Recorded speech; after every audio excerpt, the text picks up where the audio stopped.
तो चलिए इन 100 दिन में दिल्ली सरकार ने क्या किया, इसके बारे में बातचीत करते हैं दिल्ली की माननीय मुख्यमंत्री श्रीमती रेखा गुप्ता जी से। आप मुद्दों पे जीती हैं, आपकी सरकार मुद्दों पे जीती हैं। पूरा देश की राजधानी है दिल्ली, तो सारी दुनिया, सारे देश को पता है कि क्या क्या मुद्दे थे। मैं ये जानना चाहता हूं कि आपने पिछले 10 साल जीतने से पहले कैसे बिताए दिल्ली में? संघर्ष में।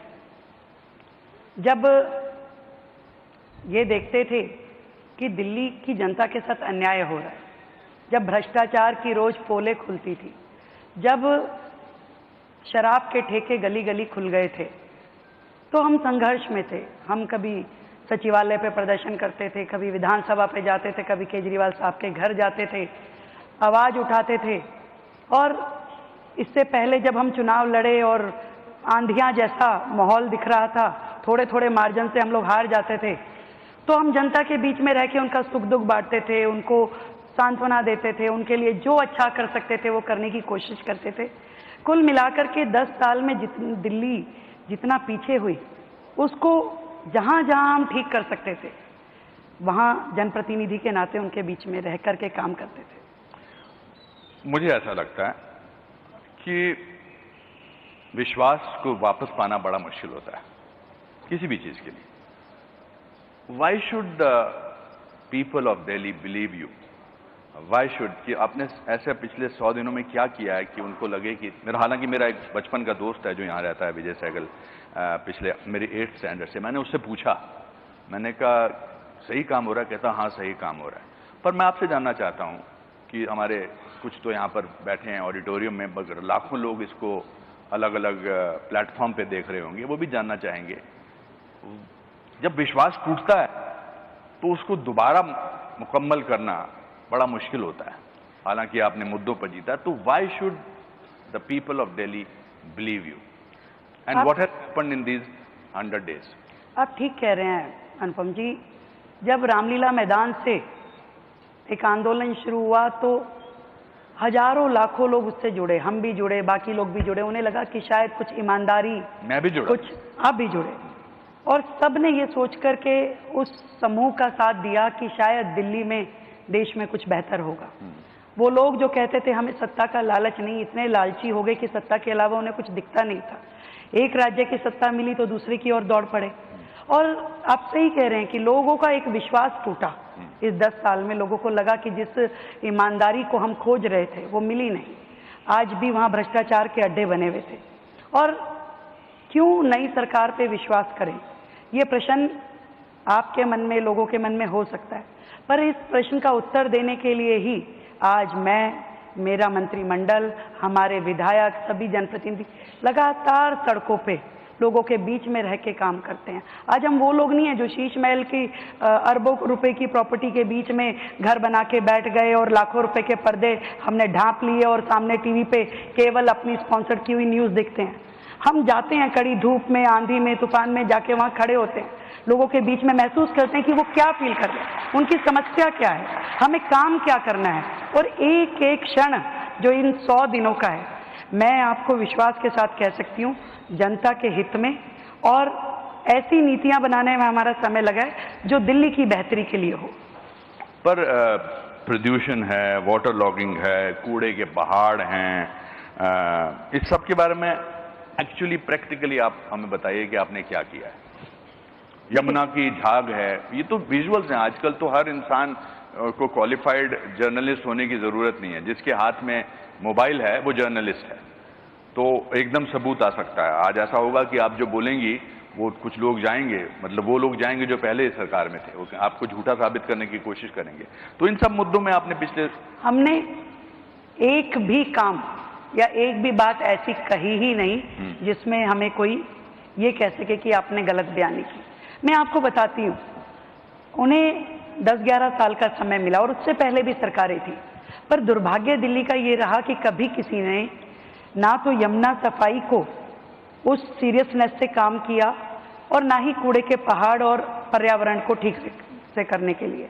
आप सोचिए कि दिल्ली देश की राजधानी है और दिल्ली ऐसा शहर बन जाए जिसमें पॉल्यूशन लेवल सबसे ज़्यादा हो, जो सर्दी गर्मी शहर में पूरे देश में सबसे ज़्यादा हो। आज यमुना 1300 किलोमीटर से ज़्यादा लंबी है, जो कि गंगोत्री से यमुनोत्री से शुरू करके प्रयागराज तक चलती है, और दिल्ली में मात्र 48 किलोमीटर का स्ट्रेच है। उस 48 किलोमीटर के स्ट्रेच को ठीक करने के लिए, साफ करने के लिए कभी किसी की ना नीयत सही थी ना नीति सही थी। सरकार ने, केंद्र सरकार ने करोड़ों रुपए का बजट दिल्ली को दिया कि आप इस पे काम कीजिए, परंतु उनका विजन था नहीं। आज यमुना जी क्या है? यमुना जी में आज दिल्ली के सैकड़ों नाले, जो कि सीवेज है घरों की, जो सिल्ट है, जो गंदा पानी है, वो नालों के माध्यम से जाके यमुना जी में गिरता है। 22 बड़े नाले जो कि नदी से भी बड़े हैं, साहिबी नदी जिसको बोलते हैं, नजफगढ़ ड्रेन, शादरा ड्रेन, वो सीधा एज इट इज सिल्ट के भरे हुए, स्लज के भरे हुए जाके यमुना जी में गिर रहे थे। एक कदम पिछली सरकारों ने उसके लिए उठाया नहीं था। और मैं ये बताना चाहती हूँ कि 100 दिन के अपने छोटे से कार्यकाल में पहले हमने विषय को समझा, इस प्रॉब्लम को समझा, इसके समयबद्ध किस तरीके से हमें इस पे काम करना है। हमने उसके लिए जो वर्तमान में जितने नाले हैं, किन किन नालों को टैप करने की ज़रूरत है, किन किन नालों पे एसटीपी अभी बने हुए हैं, सीवेज ट्रीटमेंट प्लांट, वो काम कर रहे हैं कि नहीं कर रहे, उसको रिवाइव करना, उसको रीजनरेट करना। जहाँ जहाँ सीवेज प्लांट नहीं थे वहाँ नए डिसेंट्रलाइज एसटीपी बनाना, मतलब 40 नए डिसेंट्रलाइज एसटीपी हमने इस मात्र 100 दिन के कार्यकाल में 4000 रुपये की लागत से उसके काम को मंजूरी दी। और उस काम के शुरू, आप कहीं शुरू नहीं करोगे तो खत्म कैसे होगा? आज लोग मुझे पूछते हैं यमुना जी कब तक साफ हो जाएगी? मैं कोई टाइमलाइन नहीं देती। मैं ये जानती हूँ कि हम जो काम कर रहे हैं ईमानदारी से, जो काम होना चाहिए, जो उसका वे आउट है, उसे कर रहे हैं। आज जो वर्तमान एसटीपी है उसको, उसका जीर्णोद्धार करना, उसको रिवाइव करना। आज जहाँ जहाँ पे आप समझिए, दिल्ली में 1700 कॉलोनी अनऑथराइज है, और उन अनऑथराइज कॉलोनियों में सीवेज है ही नहीं, प्लांट है ही नहीं, सीवर लाइन ही नहीं है। वो सीवर लाइन कहाँ जाती है? वो नाले में जाती है। वो नाला कहाँ जाता है? वो यमुना जी में गिरता है। तो उन 1700 कॉलोनियों में सीवेज प्लांट लगे, उन 1700 कॉलोनियों में सीवर लाइन डले, इसका काम पहली बार यदि कोई सरकार कर रही है तो वो आज हमारी सरकार है। जो नालों को टैप करने का काम है, जो सॉलिड वेस्ट उठाने का है, पहली बार दिल्ली में नालों की जो डीसिल्टिंग हुई, मैं आपको फिगर बताऊं तो आप हैरान रह जाएंगे। 20 लाख मीट्रिक टन सिल्ट हमने इन बड़े नालों में से निकाली है, जो यमुना जी में गिरने के हमने बचाई। एक एक नाला दिल्ली में कोई भी दिल्ली का निवासी जाके सड़कों पे घूम के देख सकता है, कहाँ कहाँ पे हमने मशीनें लगा के काम चल रहा है। पहली बार वो सीरियसनेस आई है। आप कूड़े के पहाड़ की बात कर रहे हैं, मैं बताना चाहूंगी, अभी तक दिल्ली में 3 कूड़े के पहाड़ थे, जिसके बारे में पिछली सरकारों ने बड़े बड़े दावे किए, जी हम हटा देंगे, 1 साल 6 महीने, 1 इंच भी नहीं हटा पा रहे थे। क्यों? क्योंकि मतलब केंद्र सरकार ने 1200 करोड़ रुपए दिए पिछली सरकार को भी कि ये कूड़े के पहाड़ आप हटाइए, परंतु जो काम होना चाहिए था, आप देखिए दिल्ली का डेली का जो आउटलेट है, मतलब जो कूड़ा निकलता है घरों से, दिल्ली 3 करोड़ की जनसंख्या की छोटी सी दिल्ली है, इसमें लगभग 80,000 हाउस होल्ड है। कूड़ा कितना निकलता है रोजाना का? 11,000 मीट्रिक टन। और उसका जो ट्रीटमेंट कितने कूड़े का आप कर पा रहे हैं? 7,000 मीट्रिक टन। तो रोजाना का 4,000 मीट्रिक टन कूड़ा जब खड़ा होगा, और पुराना 280 लाख मीट्रिक टन कूड़ा आपका लीगेसी वेस्ट था, तो आप बताइए कैसे आपने योजना बनाई, क्या काम किया? ऐसे कैसे खत्म होगा कूड़ा जब 4,000 मीट्रिक टन कूड़ा रोज जमा हो रहा है, रोजाना? तो हमने आने के बाद ना केवल उसकी स्पीड बढ़ाई, जो कूड़ा रोज 7,500 मीट्रिक टन हट रहा था, बायोमाइनिंग उसकी हो रही थी, उसे हमने 18,000 मीट्रिक टन किया, 18,000 डेली।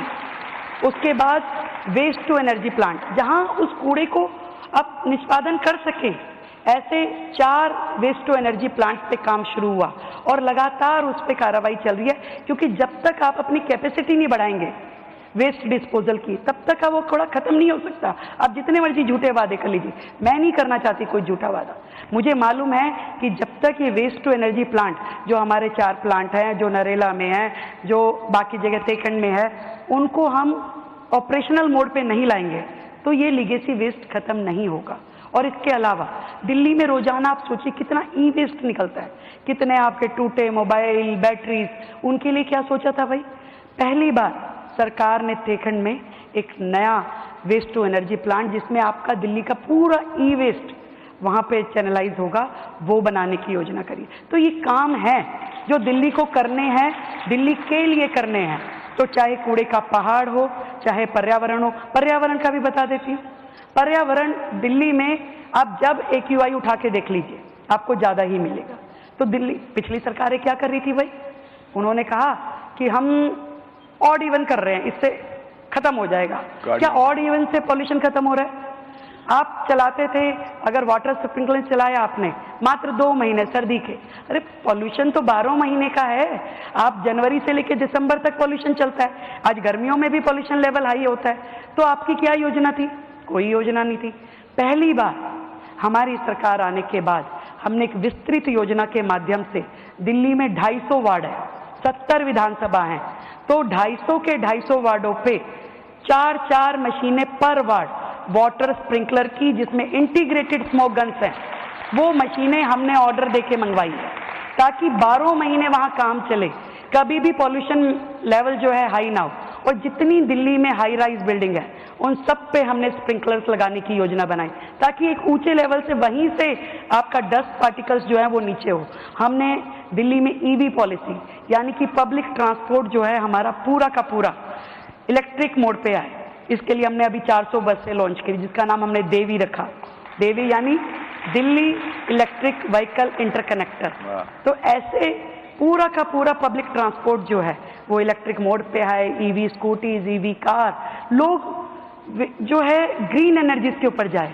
सोलर का बड़ा सिस्टम हमने खड़ा किया, मतलब हर रेजिडेंशियल रूफटॉप पे आपका सोलर हो।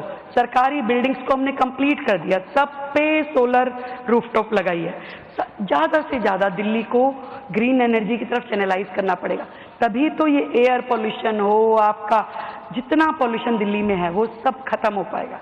तो मैं इतना कह सकती हूँ कि सरकार ईमानदारी से काम कर रही है और एक एक काम जो रिक्वायर्ड है दिल्ली के लिए, योजनाबद्ध तरीके से बेस्ट टेक्नोलॉजी के साथ हम दिल्ली की धरातल पे उनको लेके आ रहे हैं। कि कपिल जी, जब मुझे आपके 5 साल पूरे होने वाले हों तब मुझे बुलाएं और मैं आपसे बातचीत करूं, तो भी आपकी आंखों में वही सच्चाई, वही डेडिकेशन हो जो मुझे उम्मीद है कि होगी। आपसे बात करके मुझे बहुत अच्छा लगा। मैं हमेशा सोचता हूं कि कभी ना कभी किसी ना किसी से बात करके हमेशा कुछ सीखने को ही मिलता है, और मुझे भी बहुत कुछ सीखने को मिला आपके अंदाज से, आपकी बेबाकी से, आपकी सच्चाई से। मुझे आज यहाँ बुलाने के लिए बहुत बहुत शुक्रिया। प्रणाम, नमस्कार, जय हिंद। बाकी खबरों को जानने के लिए हमारे चैनल नजफगढ़ मेट्रो न्यूज को सब्सक्राइब कर लें।